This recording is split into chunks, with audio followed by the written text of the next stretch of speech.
16 मरतबा हमला करने के बाद नाकाम हो गया। जब 70वीं मरतबा हमला किया तो सोमनाथ का किला फतह हो जाता है, और जब सदर दरवाजा खुलता है उस सोमनाथ किले के ऊपर सबसे पहले जिस शख्सियत ने झंडा गाड़ा था उसी शख्सियत को आज पूरी दुनिया सैयद सालार मसूद गाजी के नाम से सगे भांजे हैं महमूद गजनबी के, सुल्तान सुबुक्तगीन के नवासे हैं और सदर मोहल्ला के बेटे हैं। आओ जरा देखो हो सैयद सालार मसूद गाजी हैं। आप तारीख इस्लाम उठा करके देखो कहाँ पैदा हुए हैं, अजमेर शरीफ में पैदा हुए हैं। और किस जगह पैदा हुए हैं, गरीब नवाज का जहाँ आस्ताना है। तो पता चला गरीब नवाज का जहाँ आस्ताना है, गरीब नवाज से पहले हजरत सैयद सालार मसूद गाजी हिंदुस्तान की सरजमीन पे पैदा हो चुके हैं। आपको मैं तारीख इस्लाम बताऊं, मर्तबे अपनी जगह है, शान अपनी जगह है, रुतबा अपनी जगह है। सैयद सालार मसूद गाजी को आज हम जानते नहीं हैं, ये कितनी बड़ी हस्ती के कुर्ब में हम रहते हैं। हुजूर सूफी नईम साहिब किबला तो रोजाना उस बारगाह से फैज हासिल करते हैं। गाजी पाक के आस्ताने के सामने इनका मकान है, काशाना गाजी है। आप देखो वहां बैठ करके रोजाना फैज हासिल करते हैं। बड़ी किस्मत वाले हैं, बड़े नसीबे वाले हैं। उस बारगाह में हाजिरी नसीब हो जाए तो यही अपने लिए बड़ी खुशकिस्मती की बात हम समझते हैं। उस बारगाह में बड़े बड़े औलिया किराम हाजिरी देने आए हैं, वो मैं अभी आपको बताऊंगा। आप देखोगे तो आप कहोगे कि हाँ वाकई इतनी बड़ी शख्सियत के कुर्ब में हम रहते हैं। हजरात देखो सैयद सालार मसूद गाजी कौन है, 405 हिजरी में पैदा हुए हैं और गौसे आजम कब पैदा हुए हैं, 470 हिजरी में पैदा हुए हैं। अब देख लो आप 470 में से 5 निकाल दो, 65 बचे। तो गौसे आजम से 65 साल पहले पैदा हुए हैं और गरीब नवाज की तारीख पैदाइश 537 है। और देखो सैयद सालार मसूद गाजी की तारीख पैदाइश 405 है। गरीब नवाज से तकरीबन 132 साल पहले पैदा हुए हैं। कौन, सैयद सालार मसूद गाजी। गौसे आजम से 65 साल पहले पैदा हुए, गरीब नवाज से 132 साल पहले पैदा हुए, वो सैयद सालार मसूद गाजी है। गरीब नवाज के हिंदुस्तान में आने से 100 साल पहले इस हिंदुस्तान की सरजमीन पर इस्लाम का परचम मेरे गाजी दूल्हा ने लहरा दिया।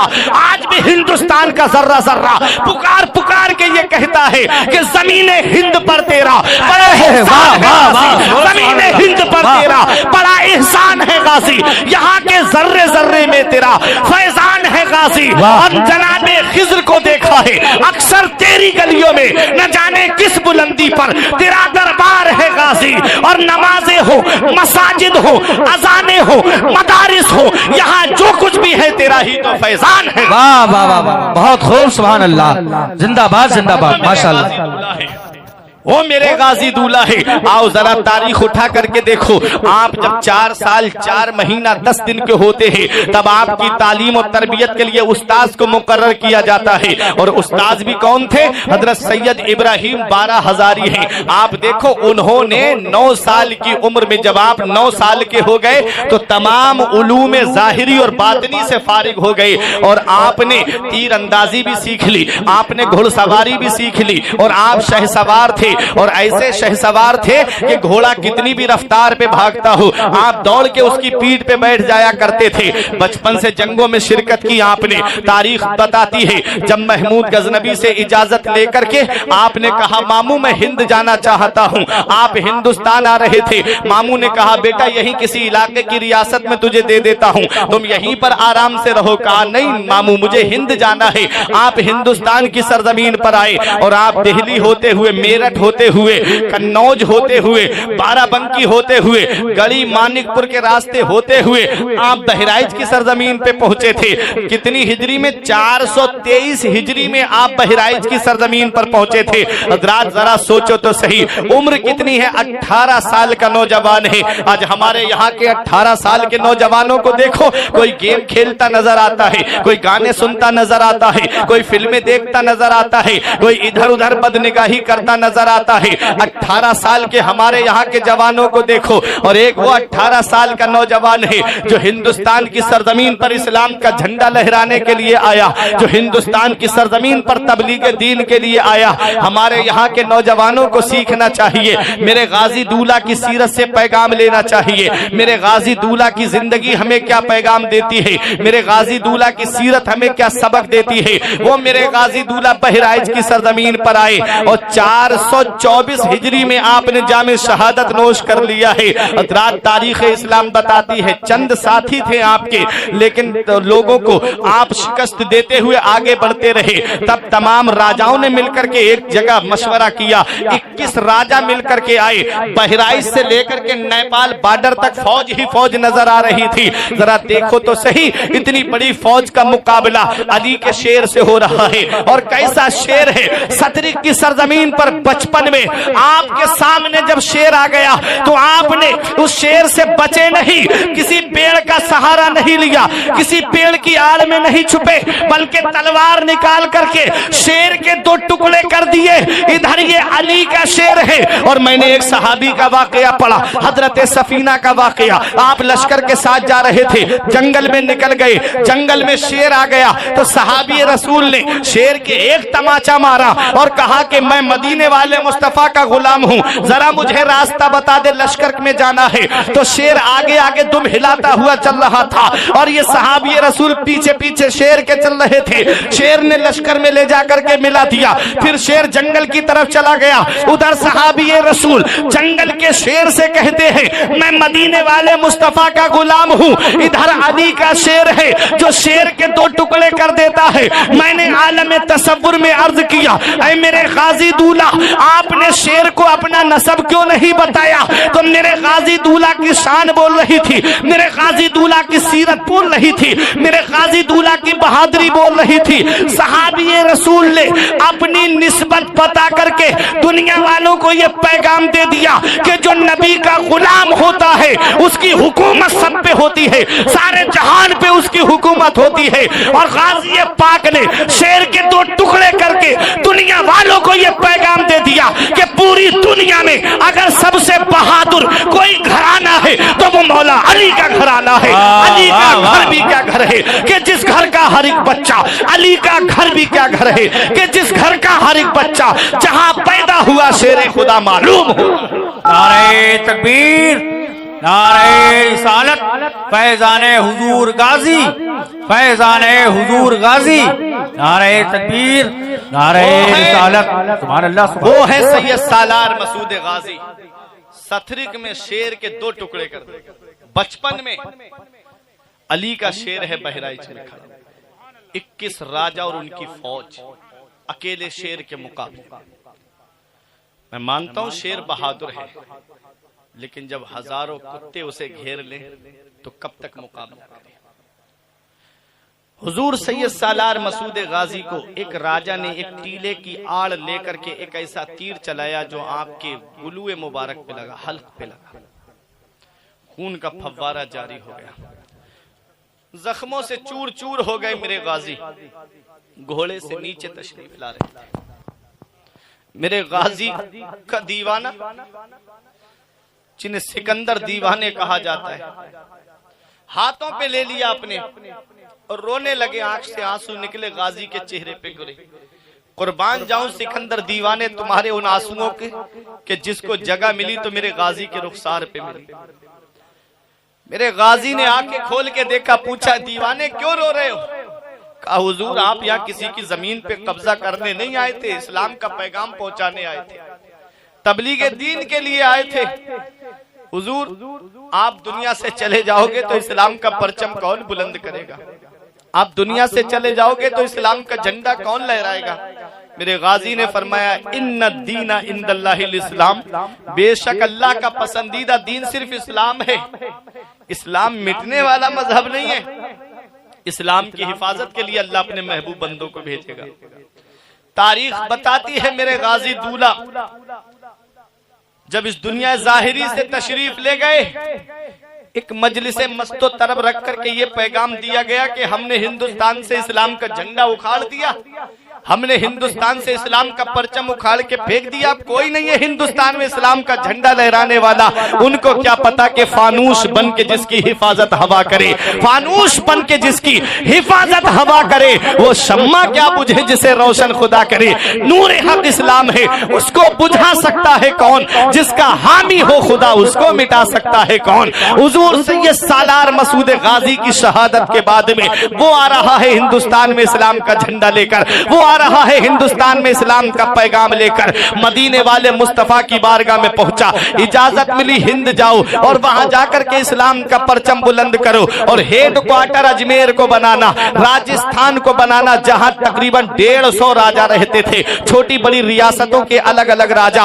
आया भी तो उस सरजमीन पर आया जहां सबसे ज्यादा राजा रहते थे, राजस्थान को अपना हेड क्वार्टर बनाया और अजमेर की धरती पे आया, इस्लाम का परचम लेकर के आ रहा है। रास्ते में शहाबुद्दीन मोहम्मद गौरी की फौज से मुलाकात हुई, जो हार करके जग गया था हिंदुस्तान के लश्करियों से। तब कहा कि बाबा कहाँ जा रहे हो, चेहरे से मुसलमान लग रहे हो। फरमाया अल्हम्दुलिल्लाह मैं मुसलमान हूँ। बोला बाबा कहाँ, फरमाया हिंद जा रहा हूँ। बोला बाबा हिंदुस्तान ना जाओ, वहाँ कोई अपना नहीं है, वहाँ कोई नबी को पुकारने वाला नहीं है, वहाँ कोई इस्लाम का परचम बुलंद करने वाला नहीं है। बाबा तुम हिंदुस्तान जाकर क्या करोगे? मैं इतनी बड़ी फौज लेकर गया, मैं हार कर आ रहा हूँ, मैं इतना बड़ा लश्कर लेकर गया, मैं हार कर आ रहा हूँ। बाबा तुम्हारे पास तो कोई फौज भी नहीं है, तुम हिंदुस्तान जाकर क्या करोगे? ऐ मेरे प्यारे मुसलमानों, ऐ बिंदकी की सरजमीन पे रहने वालों, सूफी साहिब किबला की मौजूदगी में एक जुमला दे रहा हूँ, दिल की तख्ती पे लिख लो। गरीब नवाज फरमाते हैं, ए बादशाह सुन ले, जब तू हिंदुस्तान गया था तो अपने लश्कर पे भरोसा करके गया था, जब तू हिंदुस्तान गया था तो अपनी फौज पे भरोसा करके गया था। मैं हिंदुस्तान जा रहा हूँ लश्कर पे भरोसा करके नहीं, मदीने के ताजदार पे भरोसा करके जा रहा हूँ, उम्मत के गमख्वार पे भरोसा करके जा रहा हूँ। तलवार ना नेजा ना सिपर लेके चले हैं, तलवार ना नेजा ना सिपर लेके चले हैं, हम घर से मदीने की नजर लेके चले हैं। आए हिंदुस्तान की सरजमीन पर मेरे गरीब नवाज, और ऐसे आए। किसी ने कहा बाबा खाने को खाना नहीं, पीने को पानी नहीं, लड़ने को तलवार नहीं, चढ़ने को सवारी नहीं, कौन सी ताकत पे तुम्हें नाज है, कौन सी ताकत पे तुम्हें भरोसा है? तो शायर यूं जवाब देता है, न ताअत पर न तकवा पर न ज़ुहदो इत्तिका पर है, न ताअत पर न तकवा पर न ज़ुहदो इत्तिका पर है, हमारा नाज जो कुछ है मोहम्मद मुस्तफा पर है। और आए और आकर के ऐसा इस्लाम का परचम बुलंद किया गरीब नवाज ने हिंदुस्तान की सरजमीन पर कि हिंदुस्तान के कोने कोने में इस्लाम का झंडा लहरा दिया, हिंदुस्तान के कोने कोने में इस्लाम का परचम लहरा दिया। तब पता चला गरीब नवाज के हिंदुस्तान में आने से पहले 100 साल पहले इस हिंदुस्तान की सरजमीन पर मेरे गाजी दूल्हा ने इस्लाम का परचम बुलंद किया, मेरे गाजी दूल्हा ने इस्लाम का झंडा लहराया। और कौन मेरे गाजी दूल्हा है? आप सोचते हो शहादत के बाद में उनका काम खत्म हो गया? नहीं नहीं, बल्कि शहादत के बाद में और फैज आम हो गया। और ऐसा फैज आम हुआ है, तारीख बताती है, जिन्होंने शहीद किया आज वहां आस्ताने पे जाकर के देखो, वो सबसे ज्यादा फैज हासिल कर रहे हैं, वो कौम ज्यादा फैज याफ्ता हो रही है। आप मैंने तारीख पढ़ी, उस दरबार में शिफा पाने वालों की, कोड़ियों को वहां पर शिफा मिलती है, मादरजाद अंधों को वहां शिफा मिलती है, और वो लोग जो बांझ औरतें होती है उनको गाज़ी पाक के वसीले से परवरदिगार आलम साहिब औलाद बना देता है। आज भी वहां पर दरगाह में लिस्ट रखी हुई है, जिनकी आंखों की बीनाई वापस आई है, जो कोड़ी ठीक हुए हैं। मैंने उस लिस्ट को देखा, मैंने उसको पढ़ करके देखा तो मुसलमानों से ज्यादा गैर मुस्लिमों के उसमें नाम थे। मेरा गाजी किसी का चेहरा देख के नहीं देता है, मेरा गाजी लोगों के दिल देख करके देता है। जैसी मोहब्बत लेके लोग आते हैं वैसा वहां से फैज लेकर के जाते हैं। वो बहराइच की सरजमीन बड़ी तकद्दुस वाली सरजमीन है, बड़ी अजमतों वाली सरजमीन है, बड़ी इज्जत वाली सरजमीन है। वहां पर आज ट्रक भी चल रहा है, वहां आज बस भी चल रही है, वहां आज घोड़े तांगे भी चल रहे हैं, वहां पर आज लोग अपनी गाड़ियां भी दौड़ा रहे हैं। इनको कुछ नजर नहीं आता, जिनको नजर आया है वो घुटनों के बल चलते नजर आते हैं, वो पंजों के बल चलते हुए नजर आते हैं। हाँ हाँ, वो बहराइच की सरजमीन है। आप देखो हजरत मखदूम अशरफ जहांगीर सिमनानी की छोचा शरीफ का नाम आपने सुना होगा। मखदूम अशरफ जहांगीर सिमनानी वो अल्लाह के वली हैं। आप देखो तारीख में दो बादशाह ऐसे मिलते हैं जिन्होंने बादशाहत को छोड़ करके फकीराना लिबास पहन लिया और अपने आप को अल्लाह अल्लाह में लगा दिया। एक हजरत इब्राहिम बिन अदहम है जिन्होंने बादशाहत को छोड़ा और अल्लाह अल्लाह में लग गए। और जब आप अल्लाह अल्लाह में लग गए तो दरिया के समंदर के किनारे बैठे हुए कपड़े को सील रहे थे तो किसी वजीर ने आके कहा हुजूर मुझे पहचाना? कहा नहीं, बता क्या काम है? बोला मैं आपका वजीर हूँ जो आपके दाहिनी तरफ बैठता था। बोले क्या काम है? कहा हुजूर क्या मिला बादशाह छोड़ के, क्या हासिल कर लिया आपने हुकूमत को छोड़ करके? ये फकीराना लिबास पहन के, ये गुदड़ी पहन के समंदर के किनारे भूखे प्यासे बैठे हो, क्या मिला आपको बादशाह छोड़ के? फरमाया देखना चाहता है क्या मिला मुझे बादशाह छोड़ के? बोला हाँ हुजूर दिखाइए। आपने अपनी सुई समंदर के अंदर फेंक दी और आवाज लगाई मेरी सुई वापस कर दी जाए। समंदर की मछलियां बाहर निकल के आ गई और हर मछली के मुंह में एक एक सोने की सुई थी। वो हैरत में पड़ गया, कौन सी फैक्ट्री लगी है समंदर के नीचे जो मछलियां सोने की सुई लेकर के निकल रही हैं? आपने फरमाया मेरी वाली सुई वापस की जाए। मछलियां अंदर गई और एक एक चांदी की सुई लेकर के आ गई। वजीर देख रहा है हैरत से, अब चांदी की सुई, ऐसी कौन सी फैक्ट्री है कि सोना चांदी नीचे है और कोई कभी सोने की सुई आती है कभी चांदी की सुई आती है। जलाल में फरमाया मेरी सुई वापस की जाए। तो एक मछली आपकी सुई लेकर के आई और आपको वापस कर दी। उसके बाद आपने फरमाया हजरत इब्राहिम बिन अदहम फरमाते हैं ए वजीर सुन ले, जब मैं बादशाहत की कुर्सी पे बैठा था तो तेरे जैसा वजीर मेरा कहना नहीं मानता था।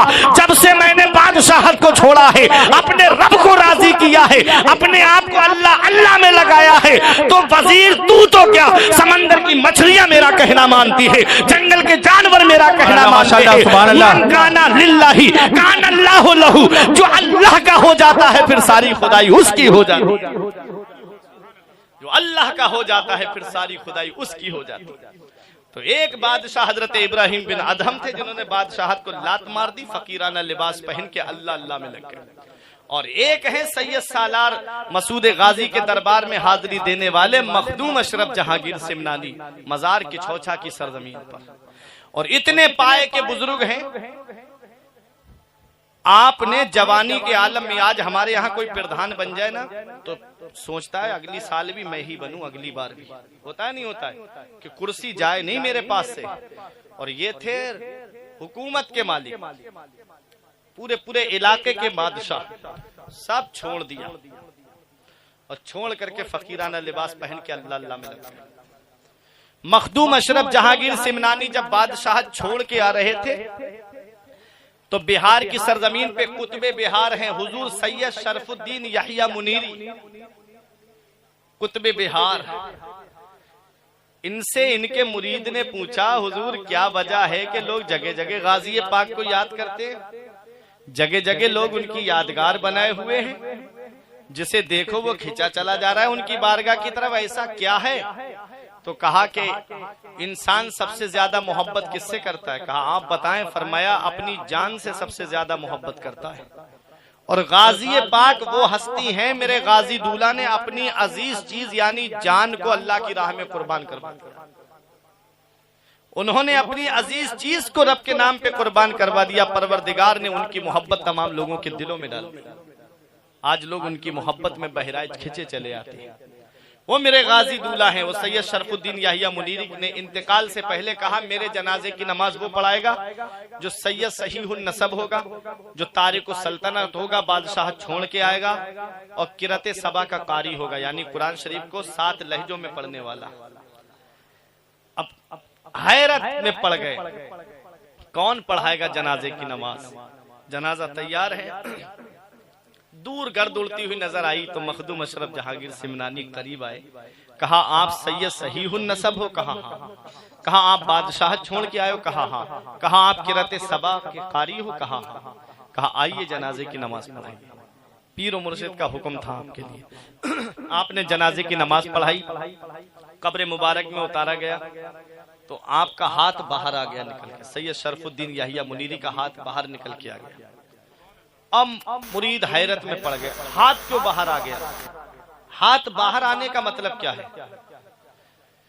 तो मखदूम अशरफ जहांगीर सिमनानी ने फरमाया इनको रिजालुल गैब से एक ताज मिला था और वो ये वसीयत करके गए थे कि वो ताज मेरे साथ कफन में रख देना, तुमने रखा नहीं। तो एक मुरीद चुपके से उठा, बोला वो मेरे पास है। घर गया, ताज लेकर आया, हाथ पे रखा, हाथ कब्र के अंदर चला गया। वो है मखदूम अशरफ जहांगीर सिमनानी। वहां से बिहार से होते हुए बंगाल पहुंचे और शेख अलाउल हक पंडवी जो इनके पीर मुर्शिद है मखदूम अशरफ जहांगीर सिमनानी के, बंगाल मालदा टाउन की तरफ, मालदा एक जगह पड़ती है, मालदा टाउन, उसमें एक जगह है पंडवा शरीफ, वहां उनका मजार है। आप ये तो देखो बहराइच की सरजमीन कैसी अजमत वाली सरजमीन है। मखदूम अशरफ जहांगीर सिमनानी इतनी बड़ी शख्सियत के मालिक के उनके लिए सैयद शरफुद्दीन याहिया मुनीरी कहें कि मेरे जनाजे की नमाज वो पढ़ाएं।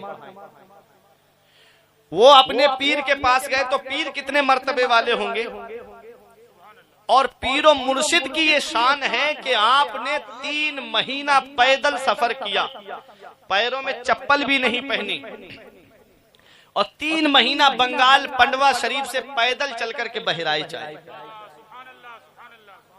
बहराइच आए 3 महीना पैदल चल के, गर्मी का मौसम, पैरों में छाले पड़ गए, मुरीदों से देखा नहीं गया, हुजूर ये क्या कर रहे हो, जूता पहन लो, सवारी कर लेते, सवारी पे बैठ जाओ। कहा अगर मैं जूता पहन लूंगा, सवारी पे बैठ जाऊंगा तो अपने गाजी दूल्हा को सफर की कुल्फतें कैसे बताऊंगा, अपने गाजी दूल्हा को सफर की रुदात कैसे सुनाऊंगा। अल्लाह अकबर। 3 महीने आने में लगे और 3 महीना कयाम किया बहराइच में, फिर 3 महीना जाने में लगे। 9 महीने का सफर था मखदूम अशरफ जहांगीर सिमनानी के पीरो मुर्शिद का। आप देखो तो सही, ये वो बारगाह है जहां बड़े बड़े औलिया किराम घुटनों के बल चलते हुए नजर आए, पंजों के बल चलते हुए नजर आए। बादशाह फिरोज शाह तुगलक का नाम आपने सुना होगा। ठट सिंध में एक जगह है, वहां हमला करने गया, फौज दुश्मन की ज्यादा थी, ये हारने वाला था। इसकी माँ को पता चल गया बेटा अब वापस आने वाला नहीं है, बहुत फौज है और हार जाएगा। तब माँ छत के ऊपर चढ़ी, देखा कि लोग दीवाना वार चले जा रहे हैं बहराइच की तरफ झूमते हुए। तो उसकी माँ ने कहा ये लोग कहाँ जा रहे हैं? कहा ये बहराइच जा रहे हैं गाजी दूल्हा के पास। तो उसने बहराइच की तरफ रुक करके कहा मेरे गाजी दूल्हा, मेरा बेटा सलामत आ गया तो बादशाहाना लिबास में नहीं, फकीराना लिबास में तुम्हारे दरबार में भेजूंगी। मेरे गाजी दूल्हा, मेरे बेटे की हिफाजत करो। अल्लाह अकबर। तारीख बताती है कि फिरोज शाह तुगलक फतहमंद होके, जफरयाब होके, फतह हासिल करके वापस आया, माँ के कदम को बोसा दिया, कहा माँ मैं जीत गया। कहा बेटा तू अपनी तरफ से नहीं जीता, अगर तुझे ये कामयाबी मिली है तो गाजी दूल्हा के वसीले से मिली है। अल्लाह अकबर। गाजी दूल्हा के वसीले से। बादशाह फिरोज शाह तुगलक की माँ कहती बेटा जा फकीराना लिबास पहन के बहराइच। और जब बादशाह बहराइच में आया तो मुखालिफिन तो हर दौर में रहते हैं अल्लाह वालों के, उस दौर में भी कुछ थे, बोले यहाँ गाजी पाक का मजार है ही नहीं, यहाँ तो पता ही नहीं गाजी पाक कहाँ पर है, यहाँ तो हर तरफ शहीद ही शहीद है। तो कहा कि मुझे कोई अल्लाह वाले से मुलाकात करा दो। तो उस वक्त जो सैयद सालार मसूद गाजी के रोजे पे झाड़ू देते थे, रोजे की देखभाल करते थे, वो थे सैयद आली नसब सैयद अफजलुद्दीन अबू जाफर अमीर माह, जिनका मजार बहराइच में है। आज भी उनके रोजे की ये शान है कि कोई इंसान झूठी कसम खा ले और उस दरबार में ले जाके कसम खिलाई जाए, और अगर झूठी कसम होती है तो बहुत जल्दी वो बर्बाद हो जाता है। आज भी उनका मजार है बहराइच में। तो बादशाह ने उनसे कहा हुजूर मेरी हाजिरी करा दीजिए। कहा दर तो खुला हुआ है, जो जाए वो जाए, मैं क्या हाजिरी करा दूं, उनके यहाँ कोई रोक टोक तो है नहीं, जा और जाके हाजिरी दे ले। बोले हुजूर मजार नहीं पता मुझे नहीं पता कि मजार शरीफ है किधर।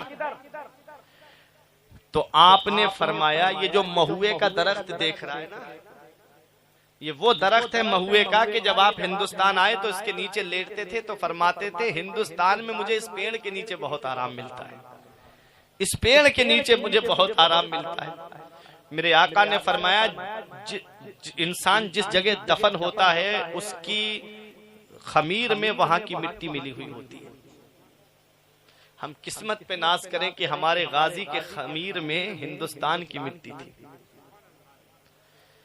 मेरे गाजी दूल्हा का जहां मदफन बना हुआ है, सैयद अफजलुद्दीन अबू जाफर अमीर माह कहते हैं, मैंने फला तारीख में फला वक्त में गाजी पाक को घोड़े पे सवार होकर के अस्पे नीली पे सवार हो करके मैंने तलवार लेकर के ठट की तरफ जाते हुए देखा है। बादशाह ने जेब से पर्चा निकाला और अपनी कामयाबी की तारीख देखी और वक्त देखा जिस वक्त बादशाह फतेहमंद हुआ था, जिस वक्त बादशाह ने ठट पे हमला किया और कामयाब हुआ था, वही तारीख थी, वही वक्त था जो सैयद अफजलुद्दीन अबू जाफर अमीर माह ने बताया था। बादशाह कहता है, हुजूर मैं समझ गया ये फतह मुझे अपनी तरफ से नहीं मिली है, बल्कि ये फतह मुझे हासिल हुई है तो मेरे गाजी दूल्हा के वसीले से हासिल हुई है। वो है मेरे सैयद सालार मसूद गाजी। बादशाह कहता है हाजिरी करा दीजिए। आपने फरमाया चल। जब सैयद अफजलुद्दीन अबू जाफर अमीर माह चल रहे थे, अब सुनो दिनकी के जिंदा दिल मुसलमानों, तो सैयद साहब कभी पंजों के बल चले, कभी एड़ी के बल चले, कभी घुटने के बल चले। सैयद अफजलुद्दीन अबू जाफर अमीर माह को जब ऐसे चलता हुआ देखा तो बादशाह कहता है हुजूर रास्ता तो सीधा है, आप ऐसे क्यों चल रहे हो? आपने फरमाया बादशाह जो मैं देख रहा हूं वो तू नहीं देख रहा है। बादशाह बोला आपको नजर क्या आ रहा है? तब सैयद अफजलुद्दीन अबू जाफर अमीर माह ने अपनी टोपी उतार करके बादशाह के सर पे रख दी। टोपी का रखना था, जमीन का निचला हिस्सा रोशन हो गया। हर तरफ शहीदों के जिस्म नजर आ रहे थे, हर तरफ शहीदों की लाशें नजर आ रही थी। बादशाह की आंखें खुली की खुली रह गई।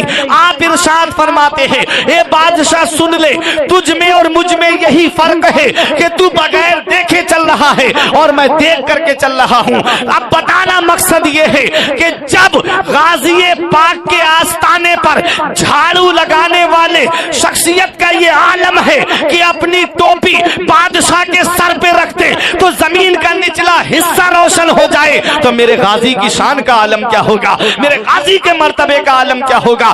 जब उनके गदा भर देते हैं शाहाने जमाना की झोली, जब उनके गदा भर देते हैं शाहाने जमाना की झोली, अरे मोहताज का जब ये आलम है मुख्तार का आलम क्या होगा। चाहे तो इशारों से अपने काया ही पलट दे दुनिया की, ये शान है उनके गुलामों की, सरदार का आलम क्या होगा।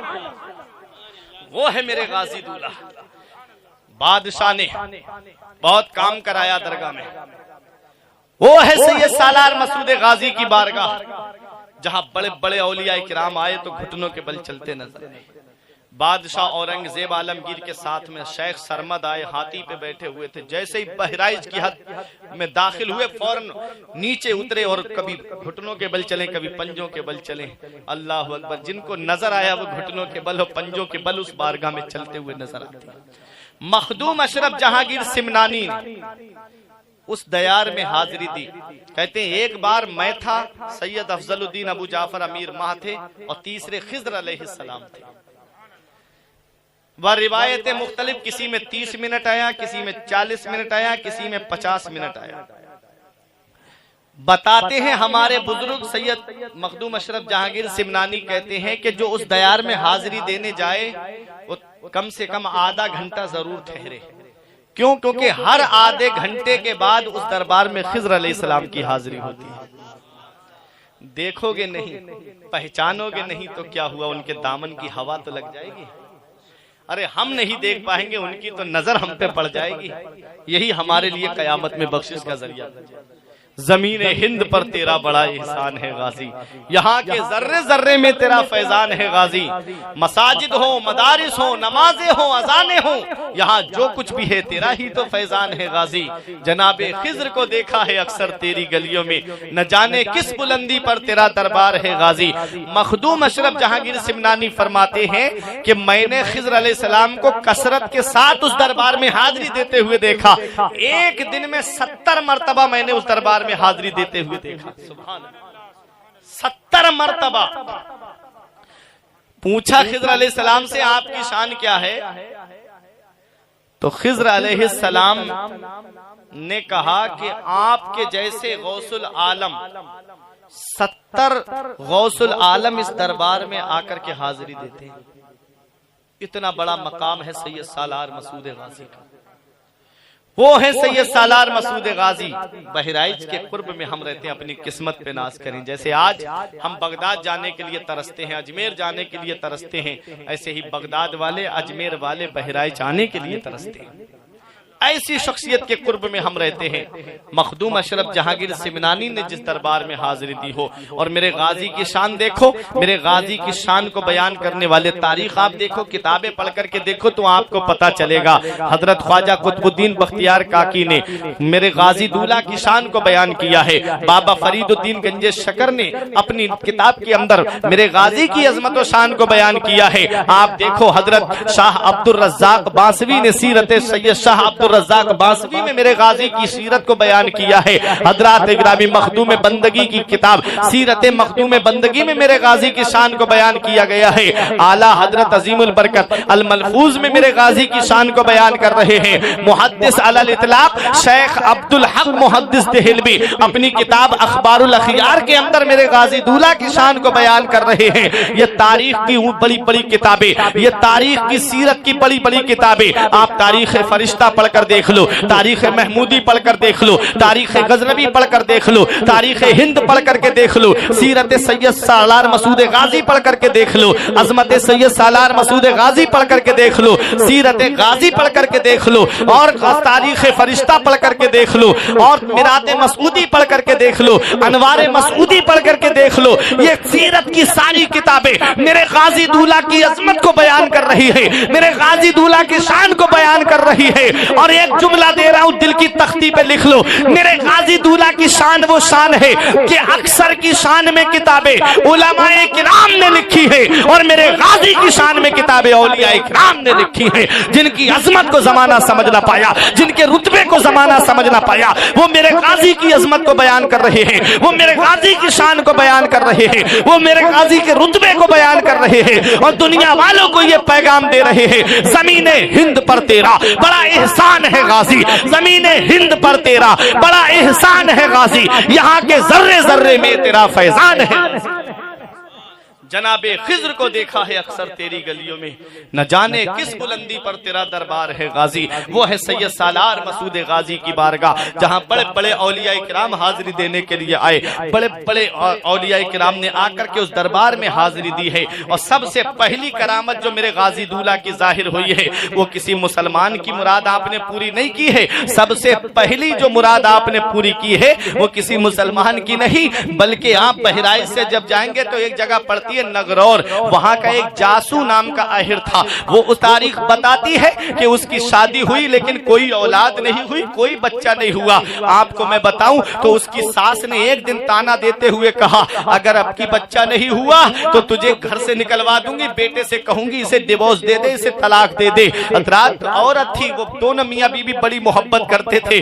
आज हालात ऐसे होते जाते हैं ना, शादी के 2-3 साल तक अगर बच्चे ना हो तो औरत को ताने देना शुरू कर दिए जाते हैं। कैसी मनहूस घर में आई है कि कोई बच्चे की किलकारी नहीं गूंजती। ऐसा नहीं है, तो औलाद देने वाली जात अल्लाह की है, बेटा देने वाली जात अल्लाह की है। हजरात कुरान में रब फरमाता है यखलुकु मा यशा यहबु लिमन यशाउ इनासा व यहबु लिमन यशाउ ज़ुकुरा और युज़व्विजुहुम ज़ुकुराना व इनासा। रब कुरान में फरमाता है अल्लाह है जो चाहता है वो पैदा फरमाता है। अल्लाह जिसे चाहता है उसे बेटे अता फरमाता है, अल्लाह जिसे चाहता है उसे बेटियां अता फरमाता है, अल्लाह जिसे चाहता है उसे बेटे और बेटियां दोनों अता फरमाता है, और अल्लाह जिसे चाहता है उसे बांझ बना देता है। सब अल्लाह के दस्ते कुदरत में है।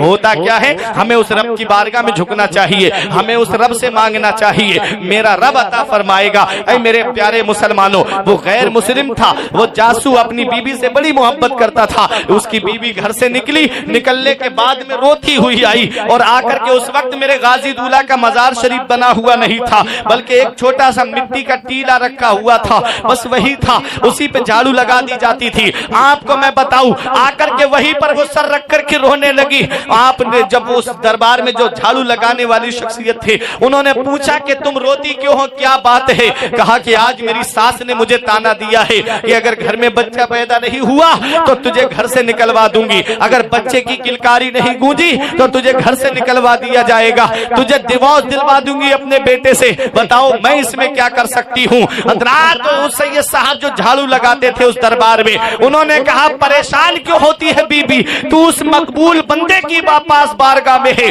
जरा इनके वसीले से दुआ तो कर, अल्लाह तेरी मुराद को पूरा फरमा देगा, अल्लाह तेरी मुराद को गौहरे मुराद से पुर फरमा देगा। हजरात उसने गाजी दूल्हा के रोजे की तरफ रुक करके कहा, ए मेरे गाजी दूल्हा, क्या आप चेहरा देख करके देते हो? ए मेरे गाजी दूल्हा, क्या आपके यहाँ पर भी चेहरा देख करके दिया जाता है? क्या आप सिर्फ मुसलमानों की मुरादें पूरी करते हो? मैं तो आपके मजहब की नहीं, क्या मेरी मुराद पूरी नहीं हो सकती? क्या मेरी ख्वाहिश पूरी नहीं हो सकती? तारीख बताती है वो उसका शौहर भी ढूंढते हुए आ गया, दोनों मियां बीबी रोने लगे गाजी पाक के आस्थाने पर। मेरे गाजी किसी के आंसू नहीं देख पाते, मेरे गाजी दूल्हा के वसीले से जब दुआ की, दोनों घर चले गए। उसी रात में मोहतरमा हामला हो गई और 9 महीने के बाद में उस घर में एक बेटे की पैदाइश होती है और बेटे को लेकर के दोनों मियां बीबी गाजी दूल्हा के रोजे पे आए और कहा, ए मेरे गाजी, मेरी ये झोली भरी है तो आपके वसीले से भरी है, ए मेरे गाजी दूल्हा, मैं ये आपकी बारगाह में लेकर के आई हूँ। तारीख बताती है हर पीर के दिन जो वहां पर चराग रोशन होता था, वो वही अहिल चाह करके चराग को रोशन करता था। आज भी नगरौर के अंदर उस जासू की औलाद पाई जाती है, जाकर के देख लो। उस दरबार की शान ये है, मुसलमान आए उसकी भी मुराद पूरी करते हैं, गैर मुस्लिम आए उसकी भी मुराद पूरी करते हैं। जैसी मोहब्बत लेके जाओगे उस दरबार में, वैसा ही फल उस बारगाह से पाओगे। और किसी को मायूस नहीं लौटाया जाता है, किसी को खाली हाथ नहीं लौटाया जाता है। और जाने वाले ऐसे मुराद को पा करके रोते हुए जाते हैं और हंसते हुए आते हैं, नाबीना जाते हैं, बीना होकर आते हैं, कोड़ी जाते हैं, शिफा पाके आते हैं। शायर पुकार के कहता है, मरीज आए शिफा पाए, शिफा पाकर चले जाएं। मरीजों के लिए गाजी खुला दरबार रखते हैं, जो मेरे गाजी मियां से बड़ा ही प्यार रखते हैं, यकीनन लाज उनकी सैयदे सालार रखते हैं। नारे तकबीर, नारे रिसालत, फैजान हुजूर सैयद गाजी मियां, नारे तकबीर, नारे रिसालत। वो है सैयद सालार मसूद गाजी, परेशान हाल आए उनकी परेशानी को दूर फरमाते हैं। कहां कहां के लोग आए, नाबीना आए और गाजी पाक के वसीले से अल्लाह ताला ने उनको आंखें अता फरमाई। कोड़ी आए, नाखून गिर गए, हाथ खराब हो गए, उंगलियां सड़ने लगी और आकर के उस हौज में गुस्ल किया। गाजी पाक के वसीले से अल्लाह ने उनको शिफा अता फरमाई। पूरी जिंदगी गाजी पाक इस्लाम की खिदमत करते रहे और जब दुनिया से आप तशरीफ ले गए तब भी इस्लाम की खिदमत कर रहे हैं, तब भी लोगों की मुरादें पूरी कर रहे हैं। इसी को शायर ने कहा था, नबी से मिलाएंगे मसूद गाजी, ये हमारा अकीदा। नबी से मिलाएंगे मसूद गाजी, हमें बख्शवाएंगे मसूद गाजी, हमें बख्शवाएंगे मसूद गाजी। तुम ही दो हमें अपने बाबा का सदका, तुम ही दो हमें अपने बाबा का सदका, तुम ही दो हमें अपने बाबा का सदका, कहीं हम न जाएंगे मसूद गाजी, कहीं हम न जाएंगे मसूद गाजी। और ये मैं नहीं, सूफी साहब किबला की भी ख्वाहिश और हमारे सूफी नईम साहब, जो तमाम लोग जहां जितने बैठे हैं सबकी ख्वाहिश मैं शेर में पेश कर रहा हूं। मैं रोजे जज़ा से बहुत मुतमईन हूँ, कयामत के दिन से मैं रोजे जज़ा से बहुत मुतमईन हूँ, मैं रोजे जज़ा से बहुत मुतमईन हूँ, मैं रोजे जज़ा से बहुत मुतमईन हूँ। मेरे काम आएंगे मसूद गाजी, मेरे काम आएंगे मसूद गाजी, नबी से मिलाएंगे मसूद गाजी। और सैयद शाह अब्दुल रज़्ज़ाक़ बांसवी का एक हज्जाम था जो आपके नाखून तराशता था, खत बनाता था। आप उर्स में जाने वाला था, रोक लिया। उसके बाद वो रोने लगा, हुजूर मुझे जाना है, हर साल जाता हूँ उर्स में। तो आपने फरमाया अच्छा ठीक है, आप जाना चाहते हो तो चले जाओ। बोला हुजूर काफिला चला गया, मैं जाऊं किसके साथ, कुल शरीफ का वक्त करीब है, अब कैसे पहुंचूं? तो आपने एक पर्चा दिया और कहा कि ऐसा करो, फला जगह खड़े हो जाना, वहां एक घुड़सवार आएगा, ये पर्चा दे देना, उनसे मेरा सलाम कह देना, और वो जो कहें वो मुझे बता देना। कहा हुजूर जाऊं कैसे? कहा आंखें बंद कर। आंखें बंद की, कहा खोल। जब आंखें खोली तो फिर वो बांसा शरीफ में नहीं था बल्कि बहराइच की गलियों में था। उस जगह पहुंचा, वहां एक घुड़सवार आया, दुआ सलाम हुआ, पर्चा दिया, उन्होंने भी एक पर्चा दिया। वापस कहा अब मैं जाऊं कैसे? कहा आया कैसे था? कहा आंखें बंद कराई थी। कहा आंखें बंद कर। जब आंखें बंद की, कहा खोल। जब खोली तो वो बहराइच में नहीं बल्कि बांसा शरीफ में सैयद शाह अब्दुल रज़्ज़ाक़ बांसवी के सामने। ये अल्लाह वाले हैं, पल भर में कहां से कहां पहुंचा देते हैं, अल्लाह वाले हैं। अब आया तो कहा पर्चा दिखाओ। जब पर्चा देखा तो मुस्कुराने लगे। कहा हुजूर क्या लिखा है? और आपने क्या लिखा? कहा क्या गाजी पाक से मुलाकात हुई, बहराइच गए? तो वो रोने लगा, हुजूर मेरी ऐसी किस्मत कहाँ कि मैं गाजी दूल्हा से मुलाकात कर लूं। तो कहा अरे नादान, तुझे पता नहीं जिस शख्सियत को तूने सलाम किया था और जिनको तूने पर्चा दिया था वही तो सैयद सालार मसूद गाजी थे। सर पकड़ के बैठ गया। पहले पता होता तो कदम चूम लेता, पहले पता होता तो दामन को पकड़ लेता। कहा हुजूर आपने लिखा क्या था? कहा मैंने ये लिखा था, क्यों हर साल हजारों लोगों को परेशान करते हो, जिसे देखो बहराइच खींचा चला आ रहा है, जिसे देखो बहराइच खींचा चला आ रहा है। तो कहा हुजूर उन्होंने क्या लिखा? तो कहा उन्होंने ये लिखा कि तुम अपने मोहल्ले के एक हज्जाम को नहीं रोक पाए, मैं हजारों लोगों को कैसे रोक सकता हूँ? तुम अपने मोहल्ले के एक हज्जाम को नहीं रोक पाए, मैं हजारों को कैसे रोक सकता हूँ? मैं हजारों को कैसे रोक सकता हूँ? हमें बख्शवाएंगे मसूद गाजी, नबी से मिलाएंगे मसूद गाजी, कोई भी हमें रोक सकता नहीं है, कोई भी हमें रोक सकता नहीं है, हमें जब बुलाएंगे मसूद गाजी, हमें जब बुलाएंगे मसूद गाजी, मैं रोजे जजा से बहुत मुतमईन हूँ, मेरे काम आएंगे मसूद गाजी। जमीने हिंद पर तेरा बड़ा एहसान है गाजी, यहाँ के जर्रे जर्रे में तेरा फैजान है गाजी, जनाबे खिज्र को देखा है अक्सर तेरी गलियों में, न जाने किस बुलंदी पर तेरा दरबार है गाजी। इन्न दीन इंदल्लाहिल इस्लाम, बेशक अल्लाह का पसंदीदा दीन सिर्फ इस्लाम है। परवरदिगार आलम की बार